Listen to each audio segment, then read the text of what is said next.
ನಮಸ್ತೆ, ನಾನು ನಿಮ್ಮ ಹರೀಶು. ವಿಕಾಸ ದರ್ಪಣ ವಿಶೇಷವಾದ ಸಂಚಿಕೆಗೆ ಎಲ್ರಿಗೂ ಸ್ವಾಗತ. ಇವತ್ತು ಏನಪ್ಪ ವಿಶೇಷತೆ ಅಂದರೆ ನಿಮ್ಗೆಲ್ರಿಗೂ ಗೊತ್ತಿರೋಂಗೆ 224 ಕಾನ್ಸ್ಟಿಟ್ಯೂನ್ಸಿ ನಮ್ಮ ಸ್ಟೇಟಲ್ಲಿರೋದನ್ನ ಶ್ರೀಮಂತವಾಗಿ ಮಾಡಬೇಕು ಅಂತ ನಾವೆಲ್ಲರೂ ಸ್ಟ್ರಾಂಗಾಗಿ ಕಮಿಟ್ಮೆಂಟ್ ಮಾಡ್ಕೊಂಡಿದ್ದೀವಿ.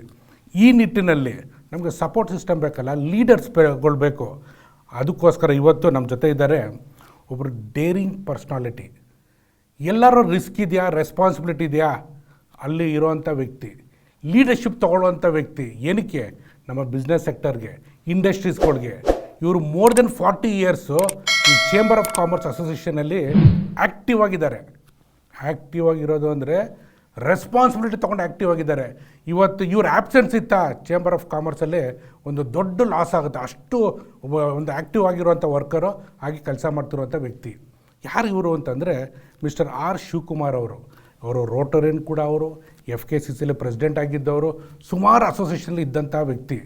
ಎಲ್ಲದಕ್ಕಿಂತ important is N walking encyclopaedia of complete financial knowledge about the industries and commerce. ನಮ್ಮ ಸ್ಟೇಟ್ ಬಡ್ಜೆಟ್ ವಿಷಯ ಬಂತು ಅಥವಾ ಏನಾದ್ರು ಒಂದು ಕ್ರೈಸಿಸ್ ಬಂತು, ಪಾಲಿಸಿ ಮ್ಯಾಟ್ರ್ ಬೇಕು ಅಂದರೆ ಗೌರ್ಮೆಂಟ್ ಇವರ ಒಂದು ಸಜೆಷನ್ ತೊಗೊಳ್ತಾರೆ, ಅಡ್ವೈಸ್ ತೊಗೊಳ್ತಾರೆ. ಇವತ್ತು ನಮ್ಮ ಜೊತೆ ಇದ್ದಾರೆ mister R Shivakumar sir. Sir ನಮಸ್ತೆ. ನಮಸ್ಕಾರ ಸರ್.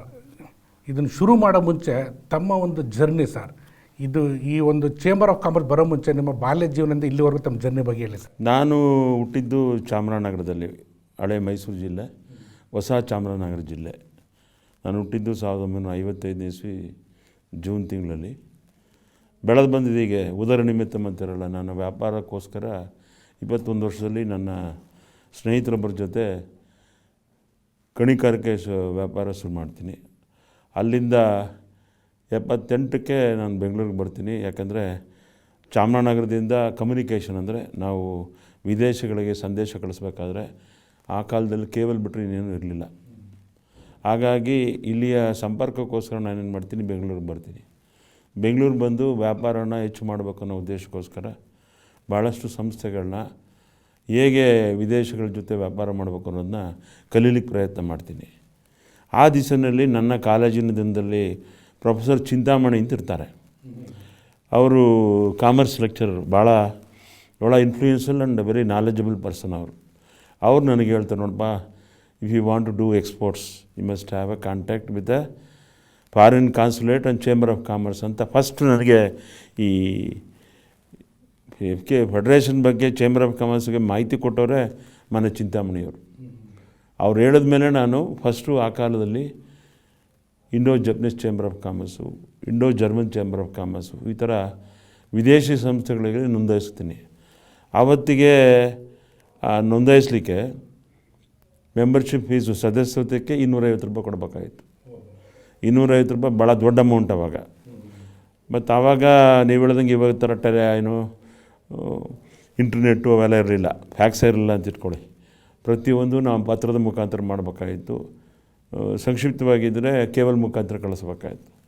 ಆ ದಿಟ್ಟಿನಲ್ಲಿ ಏನು ಮಾಡಿದೆ, ನಾನು ಕನ್ಸರ್ನ್ ಕಾನ್ಸುಲೇಟ್ಸ್ಗೆ ಬರೆದೆ ಲೆಟ್ರ್ ಬರೆದು, ನಿಮ್ಮಲ್ಲಿ ಆಮದು, ಫಾರ್ ಎಕ್ಸಾಂಪಲ್ ಜಪಾನು, ಅಲ್ಲಿ ಜಪನೀಸ್ನವರು ಯಾರು ಆಮದುದಾರರು ಇರ್ತಾರೆ ನಮ್ಮ ಖನಿಜಗಳಿಗೆ, ಪರ್ಟಿಕ್ಯುಲರ್ಲಿ ಬ್ಲ್ಯಾಕ್ ಗ್ರಾನೈಟ್ಗೆ ಯಾರು ಆ ದೇಶದಲ್ಲಿ ಇಂಪೋರ್ಟ್ ಮಾಡ್ತಾರೆ ಅನ್ನೋದು ಮಾಹಿತಿಗಳನ್ನ ಪತ್ರದ ಮುಖಾಂತರ ಬರಲಿಕ್ಕೆ ಶುರು ಮಾಡಿದೆ. ಆವಾಗ ನನಗೆ ಭಾಳ ಅನುಕೂಲ ಮಾಡಿಕೊಟ್ಟದ್ದು Indo German chamber of commerce, Indo Japanese chamber of commerce. ಈ ಥರ ಕೆಲವು ವಿದೇಶಿ ಸಂಘಟನೆಗಳು ಅವರವ್ರ ಕಂಪನಿ, ಫಾರ್ ಎಕ್ಸಾಂಪಲ್ ಜಪಾನಿಗೆ ಎಕ್ಸ್ಪೋರ್ಟ್ ಮಾಡ್ಬೇಕಾದ್ರೆ ಆ ಕಾಲದಲ್ಲಿ ಮಿತ್ಸುಬಿಷಿ ಕಾರ್ಪೊರೇಷನು, ನಿಶು ಇವಾಯಿ, ಆ ಥರ ಸುಮಾರು ದೊಡ್ಡ ಜಪನೀಸ್ ಸಂಸ್ಥೆಗಳು ಮದ್ರಾಸು, ಕಲ್ಕಟ್ಟಾದಲ್ಲಿ, ಬಾಂಬೈನಲ್ಲಿ ಇತ್ತು. ಅದು ಮೂಲವಾಗಿ ನನಗೆ ಅನುಕೂಲ ಆಗಿದ್ದು ಚೆನ್ನೈ ಮತ್ತು ಕಲ್ಕಟ್ಟಾದಲ್ಲಿ. ಯಾಕೆಂದರೆ ಜಪನೀಸ್ ಸಂಸ್ಥೆಗಳು, ದೊಡ್ಡ ಸಂಸ್ಥೆಗಳು ಆ ನಗರಗಳಲ್ಲಿತ್ತು. ನಮ್ಮ ಬೆಂಗಳೂರಿನಲ್ಲಿ ಯಾವುದೂ ಆವಾಗ ಅಂಥ ಸಂಸ್ಥೆಗಳು ಇರಲಿಲ್ಲ. ಹಾಗಾಗಿ ಚೆನ್ನೈಗೆ ಸಂಪರ್ಕ ಮಾಡಿ ಮತ್ತು ಕಲ್ಕಟ್ಟ ಸಂಪರ್ಕ ಮಾಡಿ ಆ ಮಾಹಿತಿಗಳನ್ನ ತಗೊಳ್ಳೋಕ್ಕೆ ಇಷ್ಟಪಟ್ಟೆ, ಪ್ರಯತ್ನ ಪಟ್ಟೆ. ಹಾಗಾಗಿ ಆವಾಗ ಲೆಟ್ರ್ ಬರೆದಾಗ ಒಂದು ಪೋಸ್ಟಲ್ಲಿ ಬರೋದು 10 ಜನ ಇಂಪೋರ್ಟರ್ಸ್ದು. ಬಟ್ ಅದಕ್ಕೆ ನಾನು ಲೆಟ್ರ್ ಮುಖಾಂತರ ಸಂಪರ್ಕ ಮಾಡೋದು, ಏನೋ ನಮ್ಮಂಥ ಈ ಥರ ಗ್ರನೇಡ್ ಸಿಗುತ್ತೆ, ತಾವು ನನಗೊಂದು ಆರ್ಡರ್ ಕೊಡಬೇಕು ಅನ್ನೋ ಒಂದು ಲಿಖಿತ ಮುಖಾಂತರ ಫಸ್ಟು ಕೈ ಬರವಣಿಗೆಯಲ್ಲಿ ಕಳಿಸ್ಬೇಕಾಯಿತು. ಆಮೇಲೆ ನಾನು ಟೈಪ್ ರೈಟರ್ ತೊಗೊಂಡೋದು. ಅಲ್ಲಿವರೆಗೂ ಟೈಪ್ ರೈಟರ್ ನಮ್ಮ ಹತ್ರ ಇರಲಿಲ್ಲ. ಬೆಂಗಳೂರು ಬಂದಾಗ if you want to say even typewriter Sudha ನಾನು ಏನಂತೀರ ಮಂತ್ಲಿ ಇನ್ಸ್ಟಾಲ್ಮೆಂಟ್ ತೊಗೊಂಡೆ ಆ ಕಾಲದಲ್ಲಿ. ಉದಯ ಟೈಪಿಂಗ್ ಇನ್ಸ್ಟಿಟ್ಯೂಟ್ ಅಂತ ಇತ್ತು, ಅವರು ಮಂತ್ಲಿ ಅದಕ್ಕೆ machinery charges, typing machine charges ಕೊಡ್ತಾಯಿದ್ದಾರೆ ನಮಗೆ. ತದನಂತರ ಟೈಪ್ ಮಾಡಿ ಪತ್ರಗಳನ್ನು ಕಳಿಸೋಕೆ ಶುರು ಮಾಡೋದು. ಆವಾಗ ನಾನು ಮದ್ರಾಸಿಗೆ ಪ್ರಯಾಣ ಮಾಡಿದಾಗ ಅಲ್ಲೇ 2-3 ಸಂಸ್ಥೆಗಳು ಡೈರೆಕ್ಟಾಗಿ ಕಾಂಟ್ಯಾಕ್ಟ್ ಮಾಡಿದೆ. ಅವರಿಂದ ಒಂದು ಎಕ್ಸ್ಪೋರ್ಟ್ಗೊಂದು ಅನುಕೂಲವಾದ ಮಾಹಿತಿಗಳು ಸಿಕ್ತು. ಹಾಗಾಗಿ ಮುಂದಿನ ಕ್ರಮವಾಗಿ ಏನಾಯಿತು, ಒಂದು ಆಮದು ಥ್ರೂ ಆವಾಗ ಜಪನೀಸ್ ಕಂಪ್ನಿಗಳಿಗೆ ನಮ್ಮ ಇಂಡಿಯನ್ಸ್ ಏಜೆಂಟ್ ಇದ್ದರು. ಅದಕ್ಕೊಬ್ಬರು ನಿಶುವಿಗೆ ವೆಂಕಟೇಶ್ ಅಂತ MD ವೆಂಕಟೇಶ್ ಅಂತ ಬೆಂಗಳೂರಿನಲ್ಲಿ ಅಲ್ಲ ಚೆನ್ನೈಯಲ್ಲಿದ್ದರು. ಅದೇ ಥರ 2-3 ಜನ ಗ್ಲೋಬಲ್ ಟ್ರೇಡಿಂಗ್ ಕಂಪನಿ ಇರ್ಬೋದು, ಮತ್ತೊಂದು ಕಂಪ್ನಿಗಳು ಆ ಚೆನ್ನೈ ಅಂದರೆ ಮಡ್ರಾಸಲ್ಲಿ ಈ ಸಂಸ್ಥೆಗಳು ನಮಗೆ ಅನುಕೂಲ ಮಾಡಿಕೊಟ್ರು ಎಕ್ಸ್ಪೋರ್ಟ್ ಮಾಡೋಕ್ಕೆ. ಹಾಗಾಗಿ ನನ್ನ ಜರ್ನಿ ಯಾವಾಗ ಸ್ಟಾರ್ಟ್ ಆಯಿತು, 76 ಮಾರ್ಚಿಂದ ಶುರುವಾಯಿತು. ನಾನು ಹೇಳ್ದಂಗೆ ಆಮದು ಮತ್ತು ರಫ್ತಿಗೆ ಆವಾಗ ಆಮದು ಇರಲಿಲ್ಲ ಬಿಡಿ, ರಫ್ತಿಗೋಸ್ಕರ ನಾನು ಬೆಂಗಳೂರು ಬರಬೇಕಾಯಿತು. ಬೆಂಗಳೂರು ಬಂದು ಯಾವುದೋ ಒಂದು ಮೂಲೆಯಲ್ಲಿ ಸ್ಯಾಂಕಿ ರೋಡಲ್ಲಿ ಒಂದು ಸಣ್ಣ ಆಫೀಸ್ ಮಾಡಿದೆ. ಹಾಗಾಗಿ ನನ್ನ ಕರ್ನಾಟಕ ವಾಣಿಜ್ಯ ಸಂಸ್ಥೆ ಇರ್ಬೋದು, ಈ ಥರ ವಾಣಿಜ್ಯ ಸಂಸ್ಥೆಗಳ ಒಡನಾಟ ನನಗೆ ಶುರುವಾಯಿತು.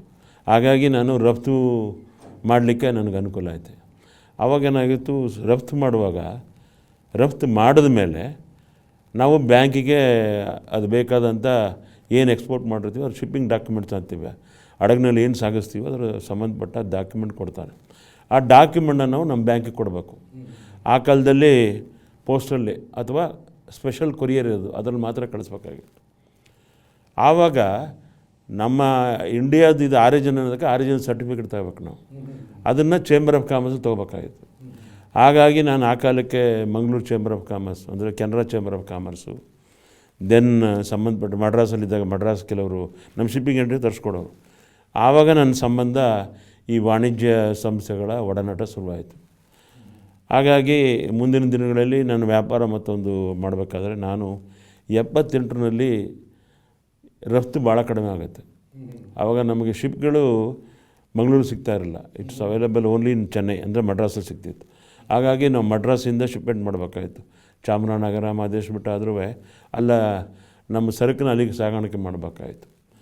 ಹಾಗಾಗಿ ಆ ಟೈಮಲ್ಲಿ ಬೇರೆ ಯಾವ ದೇಶಗಳು ಇಂಪೋರ್ಟ್ ಮಾಡಿದ್ರಲ್ಲ, ಜಪಾನ್ ಒಂದೇ. ಹಾಗಾಗಿ ಇದಕ್ಕಿದ್ದಲ್ಲೇ ಮಾರ್ಕೆಟ್ ಭಾಳ ಕಡಿಮೆ ಆಯಿತು, ಡಿಮ್ಯಾಂಡ್ ಕಡಿಮೆ ಆಯಿತು. ದೆನ್ ಥ್ರೂ ನಮ್ಮ ಅಸೋಸಿಯೇಷನ್ ಅಂದರೆ ಜಪನೀಸ್ ಏಜೆಂಟ್ ಮುಖಾಂತರ ನಾನು ಜಪಾನ್ಗೆ ಹೋಗೋ ಒಂದು ವ್ಯವಸ್ಥೆ ಮಾಡಿಕೊಂಡೆ ಹೋಗಿ ಬಂದೆ. ಹಾಗಾಗಿ ಹೊರದೇಶಗಳ ಸುತ್ತಾಟ, ಹೊರದೇಶದವರ ಒಂದು ಒಡನಾಟದಲ್ಲಿ ಈ ದಿನ ನಾನು ನಿಮ್ಮ ಮುಂದೆ ಕುಳಿತಿದ್ದೀನಿ. ಯಾಕೆಂದರೆ ನನ್ನ ನಡೆದು ಬಂದಿದ್ದರಲ್ಲಿ ಭಾಳಷ್ಟು ಮುಳ್ಳಿನ ದಾರಿನೂ ಇತ್ತು, ಒಳ್ಳೆ ದಾರಿನೂ ಇತ್ತು. ಅದನ್ನೆಲ್ಲ ಕೆಟ್ಟದನ್ನು ಗೊತ್ತಾದಾಗೆ ಒಳ್ಳೇದು ಗೊತ್ತಾಗ್ತದೆ ಅಂತಾರೆ. If you know the good then you understand the bad, if you know the bad you understand the good. That is my it's a interconnected. ಬೆಳಗ್ಗೆ ಸಾಯಂಕಾಲ ಅಂತೀವಲ್ಲ ಆಗ. ಹಾಗಾಗಿ ಮುಂದಿನ ದಿನಗಳಲ್ಲಿ ನಾನು ತೊಡಗಿಸ್ಕೊಂಡೆ. ಆಗ ನನ್ನ ಒಡನಾಟ ಕರ್ನಾಟಕ ಚೇಂಬರ್ ಆಫ್ ಕಾಮರ್ಸ್ ಅಂದರೆ federation of Karnataka chamber of commerce ಒಡನಾಟ ಆಯಿತು, ವಿಕಿ ಡೆನ್ನಿಲ್ ಆಯಿತು. ಆ ಥರ ಇತರ ಸಂಸ್ಥೆಗಳ ಜೊತೆ ನನ್ನ ಒಡನಾಟ ಶುರುವಾಗಿ ನನ್ನ ಒಂದು ವಾಣಿಜ್ಯ ಉದ್ಯಮ, ನಾನು ಉದ್ಯಮಿಪತಿಯಾಗಿ ಬೆಳೀಲಿಕ್ಕೆ ಅನುಕೂಲ ಆಯಿತು. ಸರ್, ಈ ಜರ್ನಿಲಿ ನಾನು ಅಬ್ಸರ್ವ್ ಮಾಡಿದಾಗ ಪರ್ಸ್ನಲಾಗಿ ನಿಮ್ಮಲ್ಲಿ ಭಯ ಅನ್ನೋದು ನೋಡಿಲ್ಲ. ಯಾವುದೇ CM ಆಗಲಿ, ಮಿನಿಸ್ಟರ್ ಆಗಲಿ, ಪ್ರೈಮ್ ಮಿನಿಸ್ಟರ್ ಆಗಲಿ, ಡೇರಾಗಿ ಆನ್ ದಿ ಫೇಸ್ ನೀವು ಕ್ವಶನ್ಸ್ನ ಹಾಕ್ತೀರಾ. ಮತ್ತು ಏನು ಪ್ರಾಬ್ಲಮ್ ಇದೆ ಅದು ರೆಕ್ಟಿಫಿಕೇಷನ್ಗೆ ಹೋರಾಟ ಮಾಡ್ತೀರಾ. ಈ ಧೈರ್ಯ ನಿಮಗೆ ಟ್ರಾವೆಲಿಂಗ್ ಜರ್ನಿಲಿ ಬಂತು ಅಥವಾ ಇನ್ಬಿಲ್ಟೇ ಬಂದಿತ್ತು? ಇನ್ಬಿಲ್ಟ್ ಅನ್ನೋದಕ್ಕಿಂತ ಅಫ್ಕೋರ್ಸ್ ನಮ್ಮ ಪೇರೆಂಟ್ಸು, ನಮ್ಮ ತಂದೆಯವರು ಭಾಳ ನಿರ್ದಾಕ್ಷಿಣ್ಯವಾಗಿ ಎಲ್ಲರ ಜೊತೆ ಮಾತಾಡ್ತಿದ್ರು. ಅದರ ಪ್ರೇರಣೆನೋ ಅಥವಾ ನಾನು ಸುತ್ತುವರೆದು ನನ್ನ ಸ್ನೇಹಿತರ ಪ್ರೇರಣೆನೋ ಗೊತ್ತಿಲ್ಲ, ಅಥವಾ ನನ್ನ ಪ್ರಾಧ್ಯಾಪಕರಿರ್ಬೋದು, ನನ್ನ ಹೈಸ್ಕೂಲ್ ಟೀಚರ್ಸ್ ಇರ್ಬೋದು, ನನ್ನ ಕಾನ್ವೆಂಟ್ ಟೀಚರ್ಸ್ ಇರ್ಬೋದು. ಇವತ್ತು ನಾನು ಸಿಸ್ಟರ್ ಸಲೀನಾ ಅಂತ ನನ್ನ ಕಾನ್ವೆಂಟ್ ಟೀಚರ್ ನೆನೆಸ್ತೀನಿ, ಅವರಿಲ್ಲ. ಈಗ ಶೀ ಈಸ್ ದ ಲೇಡಿ, ಅದು ಕ್ರಿಶ್ಚಿಯನ್ ಮಿಷನ್ ಕಾನ್ವೆಂಟಲ್ಲಿ ನಾನು ಓದಿದ್ದು. ಅವ್ರು ಭಾಳ ಧೈರ್ಯ ತುಂಬ್ತಿದ್ರು, ಅಷ್ಟೇ ನಮ್ಮನ್ನ ಶಿಸ್ತಿನಿಂದ ಬೆಳೆಸಿದ್ರು ಕಾನ್ವೆಂಟಲ್ಲಿ. ಹಾಗಾಗಿ ಮುಂದಿನ ದಿನ ನಾನು JSS ಹೈಸ್ಕೂಲಲ್ಲಿ ಚಾಮರಾಜನಗರದಲ್ಲಿ ನಾನು ಕಲಿತೀನಿ. ಆವಾಗ ನನ್ನ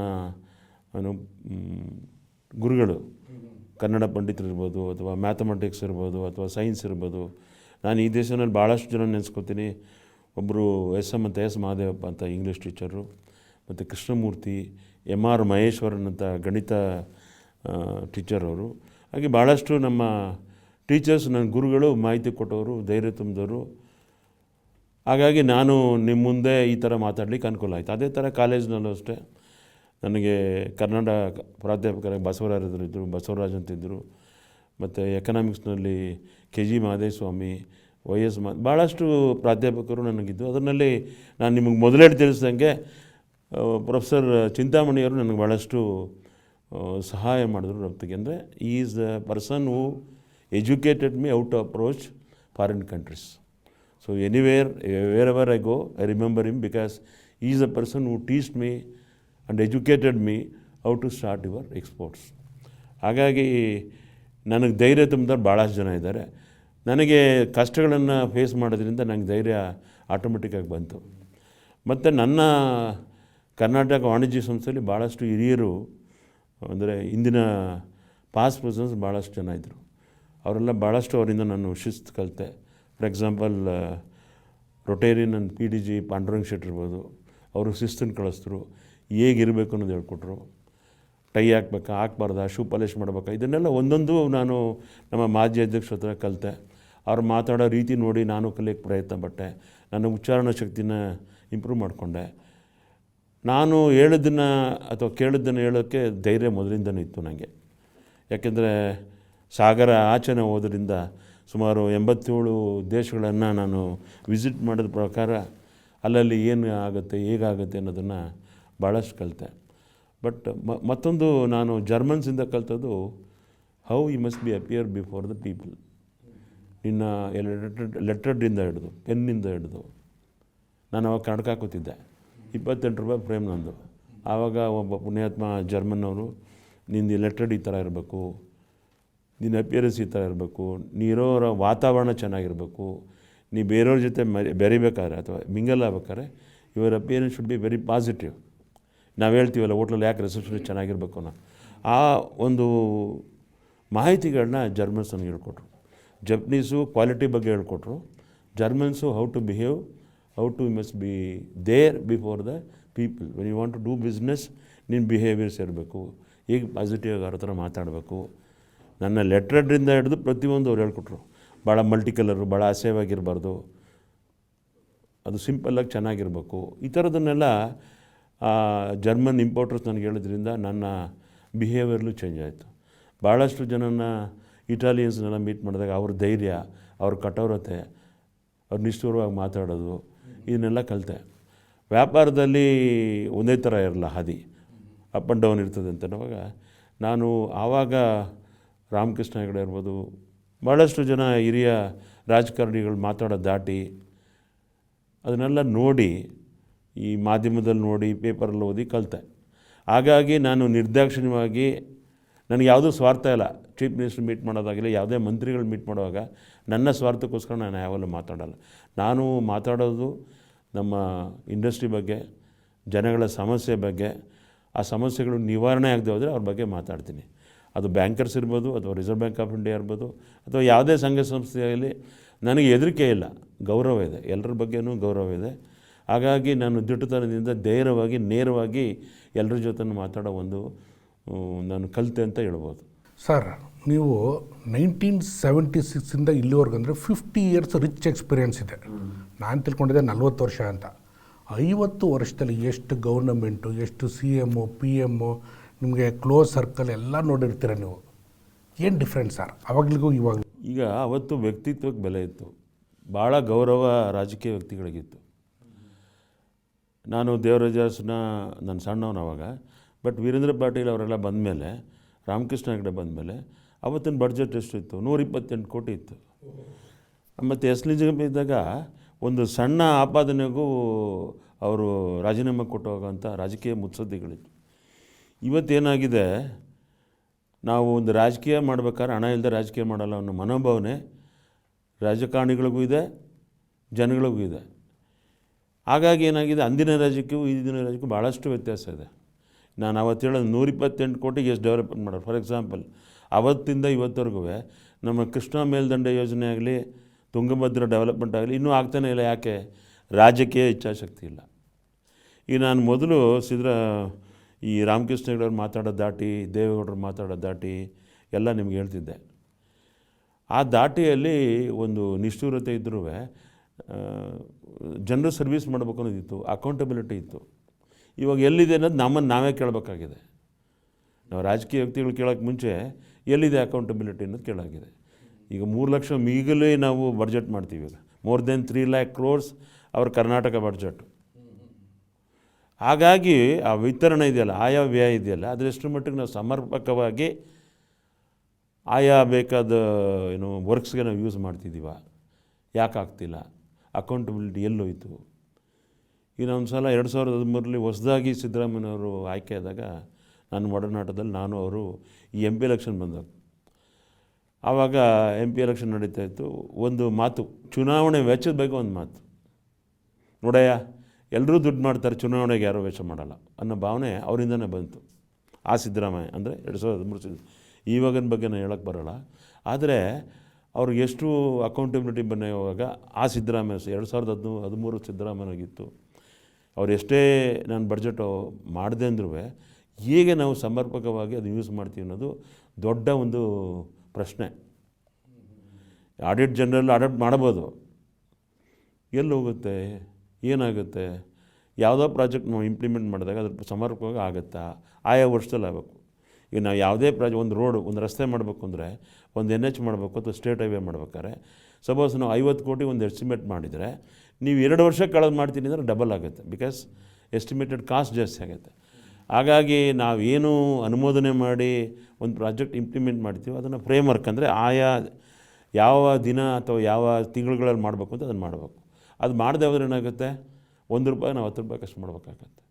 ಆ ದಿಟ್ಟಿನಲ್ಲಿ ಎಷ್ಟರ ಮಟ್ಟಿಗೆ ನಾವು ಸರ್ಕಾರ ಕೆಲಸ ಮಾಡ್ತೀವಿ ಅನ್ನೋದನ್ನು ನಾವು ಭಾಳ ತೀಕ್ಷ್ಣವಾಗಿ ನೋಡಬೇಕಾಗತ್ತೆ. ಆ ತೀಕ್ಷ್ಣವಾಗಿ ನೋಡಿದ ಆಗು ಹೋಗುಗಳು ನಮ್ಗೆ ಗೊತ್ತಾಗುತ್ತೆ. ಆಗು ಹೋಗುಗಳು ಮಾತಾಡ್ಬೇಕಾದ್ರೆ ನಾವು ನಿಷ್ಠುರವಾಗಿ ಮಾತಾಡ್ಬೋದು. ನಿಷ್ಠುರವಾಗಿ ಮಾತಾಡೋದ್ರ ಪ್ರಮಾಣ, ಅದರ ಪರಿಣಾಮ ನಮ್ಮ ಮೇಲೆ ಏನಾಗುತ್ತೆ ಅನ್ನೋದು ದೊಡ್ಡ ಪ್ರಶ್ನೆ. ನಾ ರಾಮಕೃಷ್ಣ ಹೆಗಡೆ ಇದ್ದಾಗ ನಮ್ಮಲ್ಲಿ ಯಾವುದೋ ಒಂದು ರೈತ ಚಳುವಳಿ ಆಯಿತು. ಅವು ಓಪನಾಗಿ ನಾವು ಹೇಳೋದು, ನೋಡಿ ಇಂಡಸ್ಟ್ರಿ ಭಾಳ ಸಫರ್ ಆಗ್ತಿದೆ, ರೈತರು ಚಳುವಳಿ ಮಾಡ್ತಾರೆ, ಈ ಥರ ಆಗಿದೆ. ಏನು ಎನ್ವೈರನ್ಮೆಂಟಲ್ಲಿ ನಾವು ಗಣಿಗಾರಿಕೆ ಮಾಡಬಾರ್ದು ಅನ್ನೋದು ಅವ್ರ ಉದ್ದೇಶ. ಆ ಉದ್ದೇಶ ಏನಾಯಿತು ಅಂದರೆ 100% ಸ್ವಾರ್ಥ ಇಲ್ಲದಿದ್ರೆ ಪರವಾಗಿಲ್ಲ, ಅದ್ರ ಸ್ವಾರ್ಥತೆಯೇ ಇತ್ತು. ಅವ್ರ ಲೀಡರ್ಗಳ ಹೆಸರು ಹೇಳೋದು ಬೇಡ. ಅಂದಿನಲ್ಲಿ ನಾವು ಏನು ಅವ್ರಿಗೆ ಇಷ್ಟು ದರ ರಾಯಲ್ಟಿ ಥರ ಕೊಡಬೇಕು ಅನ್ನೋದು ಕೋಟ್ಯಾಂತರ ರೂಪಾಯಿ ವಸೂಲು ಮಾಡಿದ್ರು. ಅದನ್ನು ಹೇಗೆ ಸಮರ್ಪಕವಾಗಿ ರೈತರ ಬೆಳವಣಿಗೆಗೋಸ್ಕರ ಮಾಡಿದ್ರು ಇದುವರೆಗೂ ಗೊತ್ತಿಲ್ಲ. ಹೀಗಾಗಿ ಹಲವಾರು ಸಮಸ್ಯೆಗಳನ್ನು ನಾವು ದಿಟ್ಟವಾಗಿ ನೇರವಾಗಿ ಮಾತಾಡಲಿಲ್ಲ ಅಂದರೆ ಡೆವಲಪ್ಮೆಂಟ್ ಭಾಳ ಖಂಡಿತವಾಗುತ್ತೆ.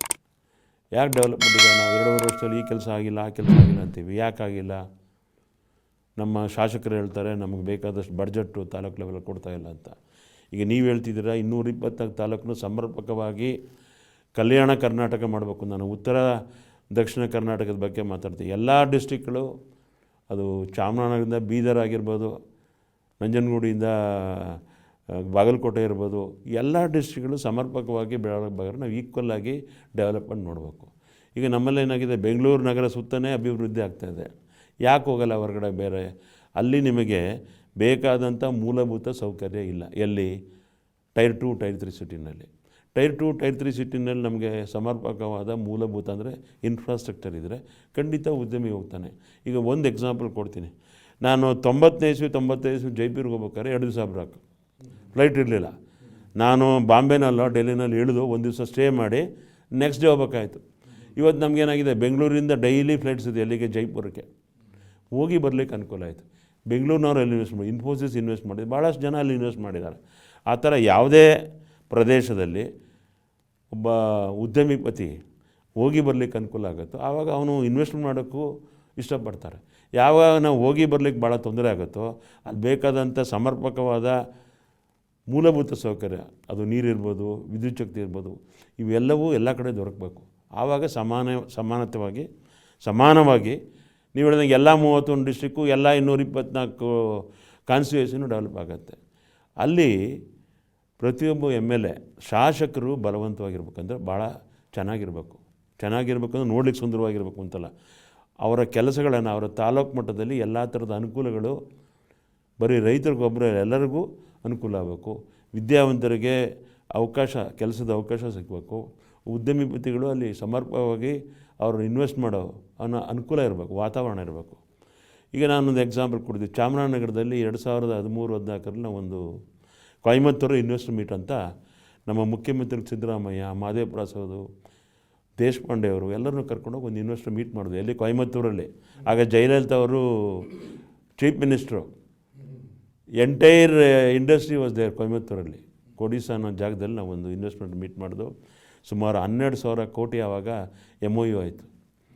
ಭಾಳ ಶಾರ್ಟ್ ಟೈಮಲ್ಲಿ ಮಾನ್ಯ ಸಿದ್ದರಾಮಯ್ಯನು 18 ತಿಂಗಳಲ್ಲಿ ನಮ್ಮ ಇಂಡಸ್ಟ್ರಿಯಲ್ ಎಸ್ಟೇಟ್ ರೆಡಿ ಮಾಡಿದ್ರು ಚಾಮರಾಜನಗರದಲ್ಲಿ, ಸುಮಾರು 2,000 ಎಕರೆ. ಈಗ ಆಲ್ಮೋಸ್ಟ್ ಆಲ್ 95% ಎಲ್ಲ ಅಲ್ಲಿದ್ದು KDB ಲ್ಯಾಂಡ್ ಎಲ್ಲ ಸೇಲ್ ಆಗಿದೆ, ಇನ್ವೆಸ್ಟ್ಮೆಂಟ್ ಬಂದಿದೆ. ಸುಮಾರು 50,000-60,000 ಜನಕ್ಕೆ ಕೆಲಸ ಸಿಕ್ಕಿದೆ. ಡೈರೆಕ್ಟಾಗಿ ಇಂಡೈರೆಕ್ಟಾಗಿ ಭಾಳ ಜಾಸ್ತಿ ಇದೆ. ಯಾಕಾಗಾಯಿತು? ಈಗ ಅವತ್ತು ಸಿದ್ದರಾಮಯ್ಯ ಅದನ್ನು ಮಾಡದೆ ಹೋಗಿದ್ದರೆ, ನಾವೆಲ್ಲ ಪ್ರಯತ್ನ ಮಾಡಿ ಬಲವಂತ ಮಾಡೋದಾಗಲಿಲ್ಲ ಅಂದರೆ ಇವತ್ತು ಚಾಮರಾಜನಗರದಲ್ಲಿ ಇಂಡಸ್ಟ್ರಿಯಲ್ ಎಸ್ಟೇಟೇ ಬರ್ತಿರ್ಲಿಲ್ಲ. ದೂರದ ಚಾಮರಾಜನಗರದಲ್ಲಿ ಇಂಡಸ್ಟ್ರಿಯಲ್ ಎಸ್ಟೇಟ್ ಬರ್ಬೇಕಾದ್ರೆ ಮಾದೇವ ಪ್ರಸಾದ್ ಅವರು ಇವಾಗಿಲ್ಲ, late Madeva Prasad ex minister, then ಸಿದ್ದರಾಮಯ್ಯನವರು, ದೇಶಪಾಂಡೆಯವರು ಮತ್ತು ನಮ್ಮ DK ಶಿವಕುಮಾರ್ ಅವರು ಅಲ್ಲಿ ಅವ್ರದ್ದೇ ವೆಚ್ಚದಲ್ಲಿ ಒಂದು ಪವರ್ ಸ್ಟೇಷನ್ ಮಾಡಿದ್ರು. ಆವಾಗ ಅವರು ಎನರ್ಜಿ ಮಿನಿಸ್ಟ್ರು. ಯಾಕೆ ಇವ್ರನ್ನೆಲ್ಲ ಹೇಳ್ತೀನಿ ಅಂದರೆ, ರಾಜಕೀಯ ಇಚ್ಛಾಶಕ್ತಿ ಇದ್ದಾಗ ಕೆಲಸಗಳು ಭಾಳ ಚೆನ್ನಾಗಾಗತ್ತೆ. ಯಾವಾಗ ರಾಜಕೀಯ ಇಚ್ಛಾಶಕ್ತಿ ಇರಲ್ವೋ ಅಂಥ ಕಡೆ ಡೆವಲಪ್ಮೆಂಟ್ಸ್ ಕಡಿಮೆ ಆಗುತ್ತೆ. ನಾವು ಫಂಡ್ಸ್ ಬಂದದನ್ನ ಸಮರ್ಪಕವಾಗಿ ಆಯಾ ಕಾನ್ಸ್ಟಿಟ್ಯೂನ್ಸಿ, ನೀವು ಹೇಳಿದ್ರೆ 224 ಕಾನ್ಸ್ಟಿಟ್ಯೂನ್ಸಿ ಎಲ್ಲ ಶಾಸಕರ ಕೆಲಸಗಳಾಗಬೇಕು ಅಂದರೆ ಆಯಾ ತಾಲೂಕಿನ ಮಲ್ಟಿಪರ್ಪಸ್ ಡೆವಲಪ್ಮೆಂಟ್ ಆಗಬೇಕು ಎಲ್ಲ ಥರದಲ್ಲೂ. ರೈತರಿಂದ ಹಿಡಿದು ಕೂಲಿಗಾರರಿಂದ ಹಿಡಿದು ಎಲ್ಲರೂ ಡೆವಲಪ್ ಆಗೋ ನಿಟ್ಟಿನಲ್ಲಿ ನಾವು ಕೆಲಸ ಮಾಡಿದಾಗ ಎಲ್ಲ ತಾಲೂಕುಗಳು ಡೆವಲಪ್ಮೆಂಟಾಗಿ ಅನುಕೂಲ ಆಗುತ್ತೆ.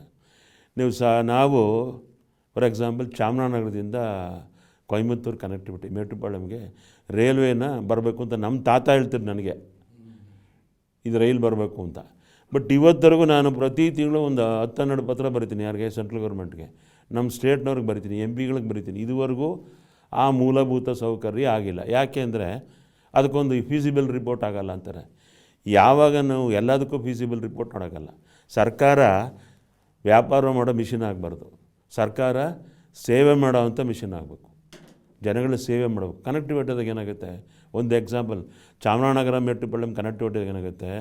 ನಿಮ್ಮ ಅಗ್ರಿಕಲ್ಚರ್ ಪ್ರಾಡಕ್ಟ್ಸು, ಸಾಗಾಣಿಕೆ ವೆಚ್ಚ, ಬರೋರು ಹೋಗೋರು ಎಲ್ಲ ಜಾಸ್ತಿ ಆಗುತ್ತೆ. ಯಾವಾಗ ಓಡಾಟ ಜಾಸ್ತಿ ಆಗುತ್ತೋ, ಯಾವಾಗ ವಾಹನಗಳು ಜಾಸ್ತಿ ಓಡಾಡ್ತವೋ, ನಿಮ್ಮ ವ್ಯಾಪಾರ ಮತ್ತೊಂದು ಡೆವಲಪ್ ಆಗ್ತದೆ.